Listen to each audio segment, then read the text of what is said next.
Cracking Copy is a marketing and copywriting podcast where we lift the lid on writing for business and read between the lines of effective copy.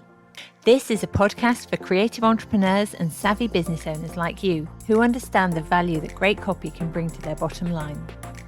We dive into a different aspect of writing for business in each episode, debunk the myths about how we should write, and explore the ways that writing can be fun, conversational, and creative, while also being high impact for serious results.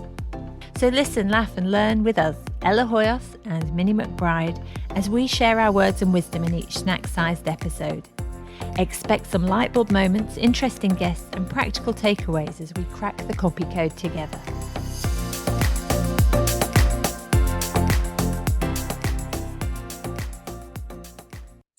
Hello and welcome to another episode of Cracking Copy. I'm Ella Hoyos and I'm joined by Valentina Turchetti. Oh, hi, Ella. It's a real pleasure to be here with you today. So I would like to say hello to everybody. So Valentina, you're in Italy, but you work for a web agency, a SEO agency, a lead generation company in the digital marketing space. And you're here today to talk to us about content creation with lead generation in mind and SEO. So the difference between content creation to get visibility and content creation that actually does something purposeful. And that's what copywriting is about, isn't it? It's designed to get somebody to take an action. And it's very much an active process where we want the reader to actually do something at the end of reading or visiting page. So please introduce yourself, Valentina. Tell me a little bit about your digital web and the role that you play there. Yeah, sure. So I'm the co-founder of YourDigitalweb, that is an SEO and digital marketing agency. We are based here in Italy, but we work worldwide with B2C and B2B brands and companies. And my expertise is content marketing for lead generation. So I create strategies and I love doing things. So I am an operational person. I love follow clients and projects daily. And my expertise is content marketing, yes, but focused on lead generation. So my goal is not just to bring sessions to the website, but to transform these sessions into conversions. So leads, sales, and revenue. Yeah. Okay. That's brilliant. And I see you, Valentina, that you speak on a lot of stages, and you're very European in your nature. So you're based in Italy, but you have great grasp of English, and you I think you're quite active all over Europe. Yeah, exactly. Yeah. So I love speaking at conferences, events, also in webinars and podcasts like yours. It's an honor for me. And I'm also an author of 3 books about content and one about social media marketing. And yes, I like to be a European, not just Italian. So that's why, for example, I decided to write and to communicate only in English on my social channels. For example, you can find me on LinkedIn, where I write only in English because my audience, my target is international. Yeah, it's very impressive, I have to say. Yeah, and we'll put the links in the show notes to your website, your social profile, and all that stuff. So, okay, first of all, I've got some questions for you. Let's start with, what is the difference between creating content that's just for branding compared to content that's for lead generation and SEO, search engine optimization? So I think that there is not a huge difference between content for branding and content for SEO and lead generation. So, I mean, in both cases, you have to write for your target, for your user. So you have to deeply understand how your target is online, moves online, its customer journey, its pains and gains. So not just how he or she buys online, but all the touch points that connect your customer to your brand, your companies. Of course, if you need to create content for SEO and lead generation, you have to work also on user intent and keyword research.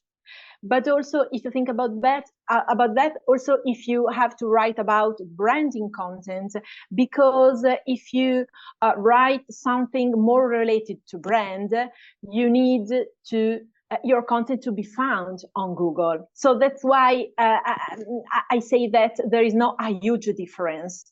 Of course, maybe branding content is more autoreferential, more promotional one, maybe more storytelling oriented than SEO content. But in both cases, you have to work on two main elements. One, your user, your target, and second, a keyword research, a very well detailed keyword research.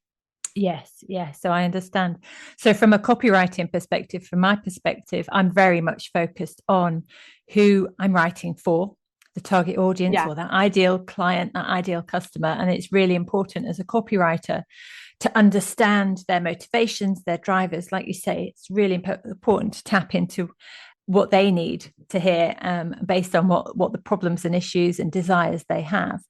But what you do is add that extra layer on top so that content gets found. Yeah, exactly. So I think that when creating content, you have always to think about how to solve a problem for your target.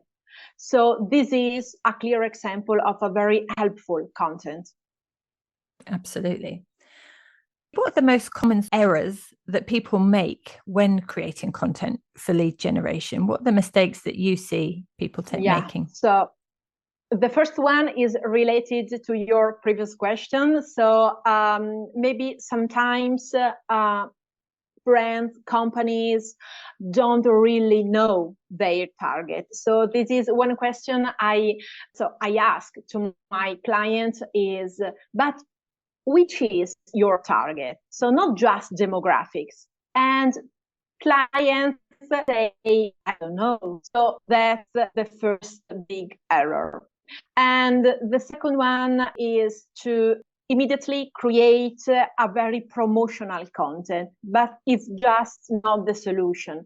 So if you want to create a very helpful content, especially if you are a startup or new on your market, you have to work on educational content, entertainment content, engaging content. So you have to work on demand generation and then only the generation. So I think these are the many common mistakes. Yeah, I agree. That is, that's a typical problem, is not really having that understanding, making guesses about who your target audience is, or just looking at the demographic information and thinking that is enough. Yeah. It's a common problem that people don't understand their target audience. People make assumptions, work on assumptions a lot of the time. And I think the way to solve it is with research. And I always, with all my clients, start with the research first and actually find the ideal customers of those people, and speak to them, get on a call, do surveys, do desk-based research. And we're not just interested in demographics and how old they are and where they live. It is really about their primary motivations and what drives these people. So I think you have to get to the bottom of that before you can communicate well with your target audience. And then again, to jump in, like you said, with promotional content and to sell too soon before that customer is ready, recognizing that every potential lead goes through a buying journey. There's an awareness stage, there's a consideration stage, and all these things have to happen before they're even thinking about making a purchase with you. So, it's the classic example of, you wouldn't ask somebody to marry you on your first date. That would just be outrageous. It's too soon, too much too soon. So you have to exactly, softly and slowly, a bit of romance. It takes time to build up to asking for a sale. Yeah, it's the perfect image. Yeah, it's the same thing. So you have to wait before you think you can sell to people, because before people, your target, your user has to know you, your brand, your values, your key elements, and then maybe he or she would think to buy from you. Yeah. So how can businesses effectively drive traffic from social media to their website or email list? There's a bit of a jump involved there, isn't there? To get people to stop the scroll and to actually take the action you want them to take, lead them towards your offerings. So maybe the easiest way is running ads. So working on advertising, but this is not organic content, of course, is a sponsored one, but I have to be sincere, it's the easiest way to get results in a very short time. On the other hand, we have also helpful content, helpful organic content based on target needs, user research, keyword research. And if you work on organic helpful content, it's true that you will get results in a longer time, of course, but you can gain trust, authority, so a leadership. So you become a leader in your area, in your business, and you can grow your brand reputation, your personal branding, and you can grow it forever. So it's maybe a more difficult activity, creating helpful content instead of running ads, but I know that you have to do it. So on one hand, you can run ads and get real results in a very short time. But when you finish the budget and you stop your campaigns, you lose every result. On the other hand, if you work on organic content, of course, helpful organic content, you get results for forever, we can say. Yeah. So would you recommend, those two things have to work in tandem together? There's a slow burn, organic, value-based content that you need to do to build the trust and to nurture your clients, nurture your leads and prospects. But you're saying the quickest route to market, if you want the results and you want to convert, or you want people to take the action, visit the website, I think then advertising is really important in that. And that's something that your agency helps your clients with, the pay-per-click advertising. Exactly. Would you recommend that a newer business with proven offers, with a valuable offer that people want, they know that there's validation there, it's been tested, there's a demand for their service or their product. Would you recommend, though, that they jump straight into advertising, even if perhaps they've got a low budget, they're a small business? Is it worth experimenting in early days? Is there anything that you must do before you start advertising as a business? Yeah, that's a good question. So I would recommend to start working on your leadership content to build authority and trust into your community. especially if you have a very small budget. And then you can start to grow your business with ads, with advertising. Because, for example, if you want to reach your target on LinkedIn, you know that LinkedIn is so expensive. So you have to consider a minimum of 100, 200 euros per day on LinkedIn. And a lot of businesses can have such a huge amount of budget for LinkedIn ads.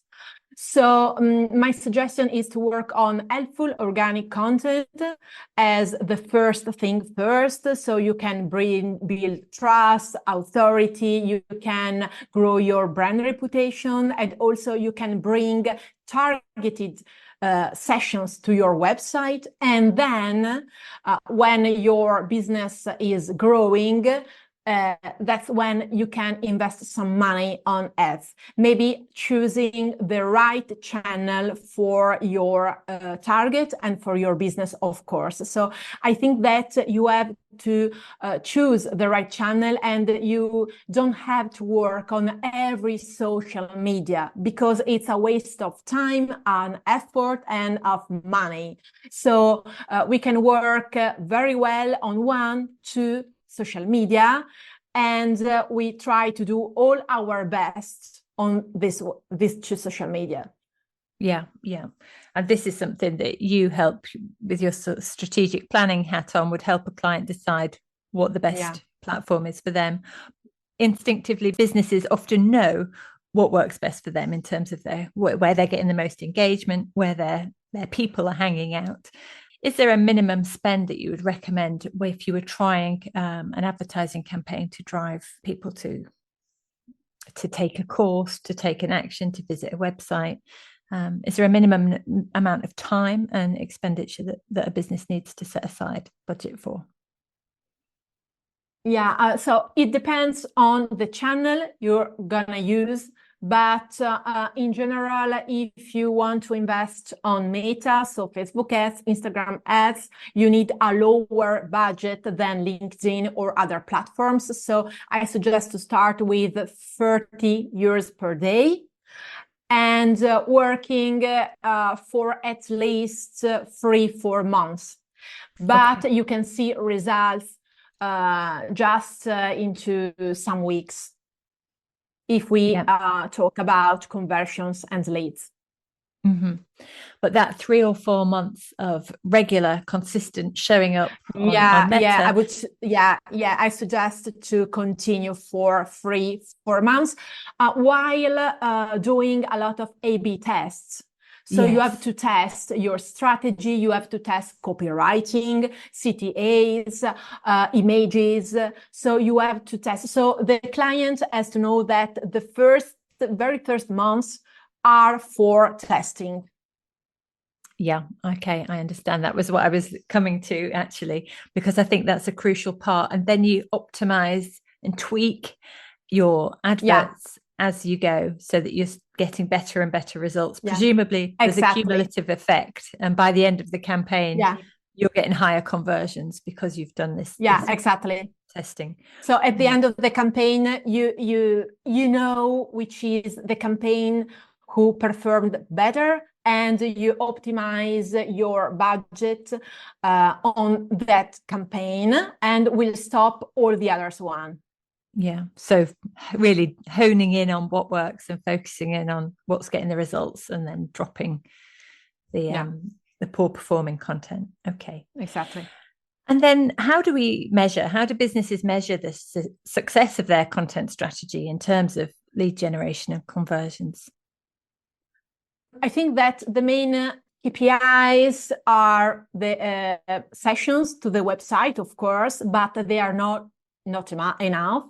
So also the bounce rate, the engagement rate, both on the website and on social media, but also as for email marketing, so newsletters, and also, of course, the number of leads, numbers of quote requests, And also quantitative and qualitative data that are questions about your product or services that you can receive on your social media, for example. So if you are a brand or a business owner and you receive a lot of questions about your services, your product on Facebook, Instagram, LinkedIn, TikTok, and so on, that is a very great point for you, because we don't have to forget that there are quantitative data, but also qualitative data. Yeah. And I think that these are the main KPIs that can make you understand if you are doing a great job or not. Mm-hmm. That's a lot of data points to track, isn't it? Particularly with the quantitative. But the beauty of digital marketing these days and working in this way is that it is all very measurable, and reports are generated. You can go into the back end of Meta or LinkedIn Analytics or whatever, and you can see in graphs, in charts and things, what is performing and how many, the actual numbers, how many are visiting, how many are bouncing. Yeah. Just in terms of the bounce rate, could you just explain that to me? What does that mean if a lead is bouncing? Yeah, so the bounce rate is a rate that makes you understand if your content is helpful or not. I mean, is the frequency in which your user jumps into your website and exits immediately. Right. Okay. So the more this rate is higher, the more you are not doing a great job. So an average great bounce rate is around 60%, and you can see it on your Google Analytics. Mm-hmm. Okay.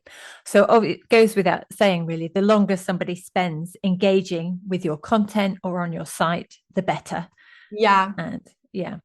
And the quicker they bounce. Exactly. Yeah. And it is a very important key to consider, an element to consider, because it can bring you an idea of which kind of content you are delivering and is useful to your target or not. Mm-hmm. And this is a very advantage benefit that we can have from Google Analytics. As you told before, in digital marketing, we can measure everything, and it's a very great benefit in opposite to traditional marketing, for example. Mm-hmm. So we have to measure everything, because we have to know where our money have been invested. Absolutely. We all want the highest return on investment that we can. And your agency, when you work with your clients, you must help them make sense of all this data, because that, to some people, people like me, I'm being very honest here, sometimes it's hard to process all the data. So, to have a guide, to have somebody to help you understand those metrics can be very helpful. Yeah, exactly. So, it's very important to do also on analytics reports.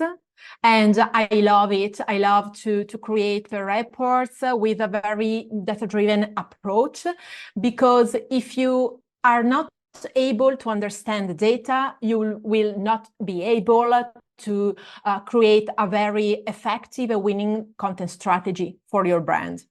Yeah, I notice on your website there are lots of case studies where you've helped your clients to grow. Can you give any examples of really effective campaigns that you've run? Yeah, sure.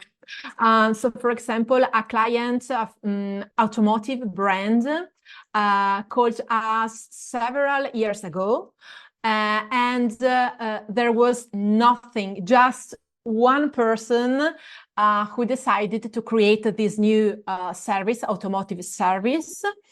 And he told us, okay, guys, I need to run my business, to grow my business. Otherwise, my doors will be closed very soon. So we started creating a strategy with a lot of efforts on SEO, Google Ads campaigns, and then Facebook ads campaigns.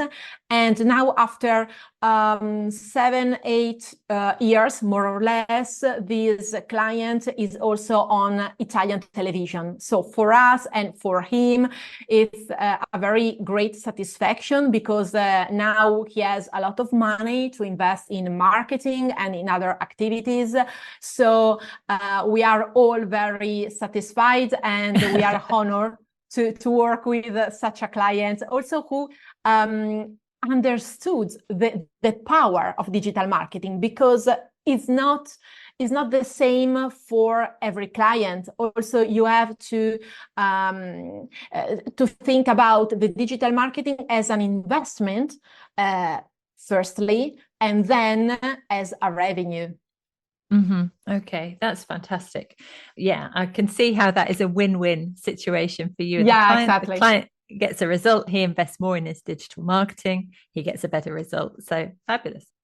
Now, can we talk a little bit about social media, in particular link sharing? Because we all know that having an audience on social media is effectively renting that audience. You don't own it. The social media companies have control. There's an algorithm. They control how much of your content gets seen. Whereas we own channels like our email marketing. There's a lot of advice to start an email list, to grow your list. The money's in the mail. So we know that sending an email is a more powerful way of communicating. It's not affected by algorithms. There's a greater return on investment.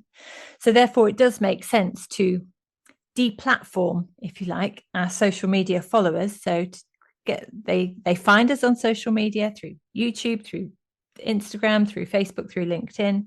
But we then want to move them away from that, don't we? We want to move them onto our website or email list.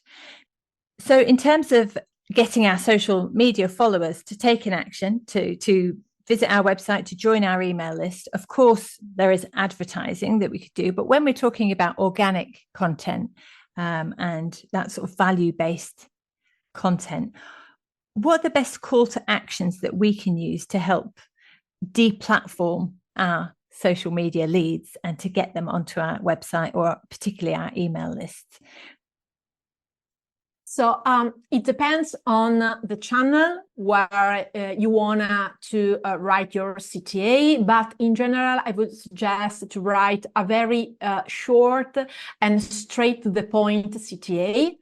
And this CTA has to highlight the benefit for the user. So for example, don't write, grab your copy of something, of course, but maybe grab your copy and start learning something. So here we highlight the benefit for the user. And I suggest to add your CTA more as a link than with a bottom, a clear bottom, because a recent study shows that the bottom is more related to something that is promotional, so the user doesn't want to add on it, instead of maybe a link that is more natural, is like your copywriting in a post, in a social media post, or in the text of your newsletter. So it's better to add a link. Yes, that is a very good point. And I've heard that said recently, again, with even things like email newsletters, where you have an email newsletter that's heavily designed with graphics and headings and pictures, that feels like a marketing campaign. And people generally don't necessarily want to be marketed to or sold to, whereas plain text in the body of an email is actually quite effective. It feels more natural, like a conversation. There's no glossy brochure, and so you feel less sold to and more spoken to. And I think that's a really understated tactic, but a powerful one. Yeah, you got the point. So Valentina, I have one final question before we leave today.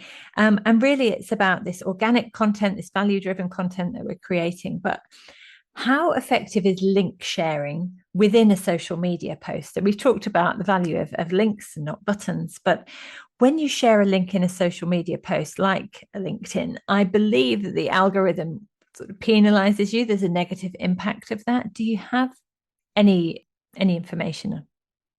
Yeah, as for my experience, if you link in a post, in a social media post, you are going to decrease your engagement rate. So that's why, for example, a very common use is to add your link on LinkedIn in the first comment, not in the main post.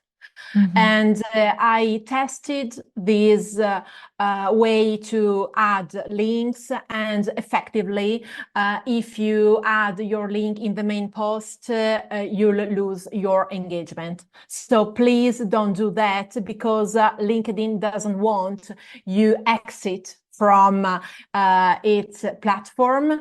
So it's better to add the link in the first comment, but be aware to highlight the fact that you have the link on the first comment. Otherwise, if you have so many links, your first comment will be a loser. So be aware of that. Okay, you either take the hit on the engagement by including the link in the post, or you signpost people to the comments and put exactly. It in there. So, for example, sometimes I add an emoji or something like that to grab the attention of the user, and it's working. So I would suggest to do the same thing. Mm-hmm. And do you think all the social media platforms are the same in that regard? They do not want you to leave their platform. In Instagram, often we refer to the link is in the bio and ask people to go back up to the top of the page to get the more information, to go to the next place. Do you encourage that sort of? Do you think that works? The link. Yeah, and on Instagram, the link on the bio can be useful for the user, because he or she can find immediately the link to the content you are promoting, for example, through a story or a post or a reel. So it can be useful. But every social wants to keep you inside them. So please remember this algorithm issue when creating your content on social media. Mm-hmm, mm-hmm. And I mean, that does add friction to the process. So if you're asking a reader to not only read your post, but then to go and find your link in the profile, often that you will lose naturally. A percentage of readers just won't take that action. But there are some really cool tools now. For example, ManyChat. I don't know if you've come across that in your. I know it.